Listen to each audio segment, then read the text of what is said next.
Hi friends, உங்கள் எல்லாருக்கும் Tamil fun சேனலோட இனிய புத்தாண்டு நல்வாழ்த்துக்கள். இன்றைக்கி நம்ம கிச்சனில் குழந்தைங்கள்லாம் ரொம்ப விரும்பி சாப்பிட்ற ஃப்ரூட் கஸ்டர்ட் ரெசிபி எப்படி செய்கிறதுன்னு பார்க்க போகிறோம்.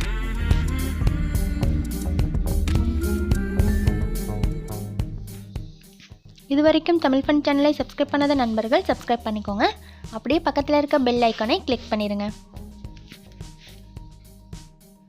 கஸ்டர்ட் பவுடர் எடுத்திருக்கேன். கஸ்டர்ட் பவுடர் இந்த மாதிரி பாக்கெட்டில் எல்லா சூப்பர் மார்க்கெட்லேயுமே கிடைக்கிது. இந்த மாதிரி ஒரு பேக்கெட் வாங்கி வச்சிட்டிங்கன்னா குழந்தைங்களுக்கு நம்ம அப்பப்போ செஞ்சு கொடுக்கறதுக்கு ஈஸியாக இருக்கும். 2 டேபிள் ஸ்பூன் கஸ்டர்ட் பவுடர் ஒரு பவுலில் சேர்த்துக்கோங்க. சேர்த்துட்டு ஒரு 50 ml அளவுக்கு பால் சேர்த்து அதை நல்லா மிக்ஸ் பண்ணி வச்சுக்கோங்க.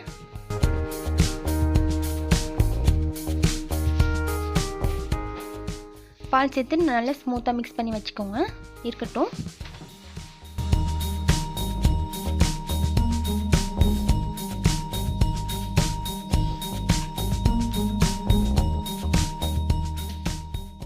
இப்போ ஸ்டவ் ஆன் பண்ணிவிட்டு ஒரு பாத்திரம் வச்சுக்கலாங்க. அதில் 1/2 லிட்டர் அளவுக்கு தண்ணி சேர்க்காத திக்கான பால் சேர்த்துக்கோங்க. பால் நல்லா திக்காக இருந்தால் தான் கஸ்டர்ட் நல்லா சாப்பிட்றதுக்கு டேஸ்ட்டாக இருக்கும். பால் சேர்த்துட்டு நல்லா பாலை காய்ச்சிக்கோங்க. பால் நல்லா கொதித்து வரட்டும்.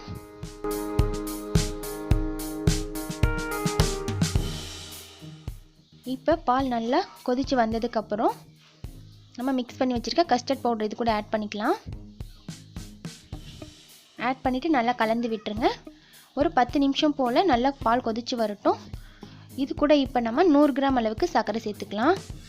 சர்க்கரையும் சேர்த்துட்டு நல்லா மிக்ஸ் பண்ணி விட்டுருங்க.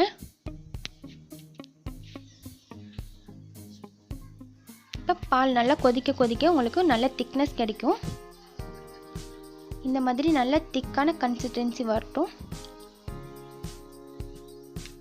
இப்போ நம்ம ஸ்டவ் ஆஃப் பண்ணி வச்சிடலாம். ஸ்டவ் ஆஃப் பண்ணிவிட்டு நம்மளுடைய கஸ்டர்ட் மில்க் நல்லா ஆறணுங்க. ஆறினதுக்கப்புறமா ஒரு பவுலில் சேர்த்துக்கோங்க. பவுலில் சேர்த்துட்டு இது கூட 1 கப் அளவுக்கு ஆப்பிள் தோல்லாம் சீவிட்டு பொடியாக கட் பண்ணிவிட்டு சேர்த்துக்கோங்க. 1/4 கப் ஆரஞ்சு,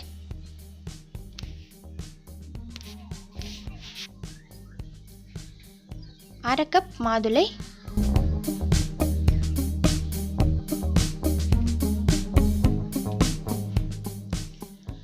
1/2 கப் பனானா,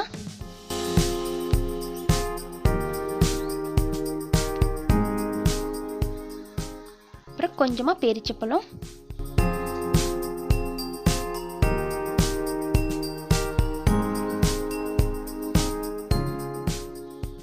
கொஞ்சமாக பாதாம், கொஞ்சமாக திராட்சை பழம் எல்லாத்தையும் சேர்த்துட்டு நல்லா மிக்ஸ் பண்ணி விட்டுருங்க. இன்னுமே உங்ககிட்ட இருக்கிற எந்த ஃப்ரூட்ஸ் வேணாலும் நீங்கள் ஆட் பண்ணிக்கலாம், அதுவும் நல்லாயிருக்கும். இந்த மாதிரி ஃப்ரூட்ஸ்லாம் சேர்த்து நல்லா மிக்ஸ் பண்ணி விட்டுட்டு குழந்தைங்களுக்கு அப்படியே சர்வ் பண்ணிட்டாலும் நல்லாயிருக்கும். சம்மர் டைம்லலாம் செய்யும்போது நீங்கள் இதை ஃப்ரிட்ஜில் வச்சுட்டு குழந்தைங்களுக்கு சர்வ் பண்ணிங்கன்னா ரொம்ப விரும்பி சாப்பிடுவாங்க. இப்போ நம்மளுக்கு சூப்பரான டேஸ்டியான ஃப்ரூட் கஸ்டர்ட் ரொம்ப ஈஸியாக ரெடி ஆயிடுச்சுங்க. இதே மாதிரி நீங்களும் வீட்டில் ஃப்ரூட் கஸ்டர்ட் செஞ்சு சாப்பிட்டு என்ஜாய் பண்ணுங்கள். இந்த வீடியோ உங்களுக்கு பிடிச்சிருந்துச்சுன்னா மறக்காமல் லைக் பண்ணி உங்கள் ஃப்ரெண்ட்ஸ் கூட ஷேர் பண்ணுங்கள். தேங்க்யூ.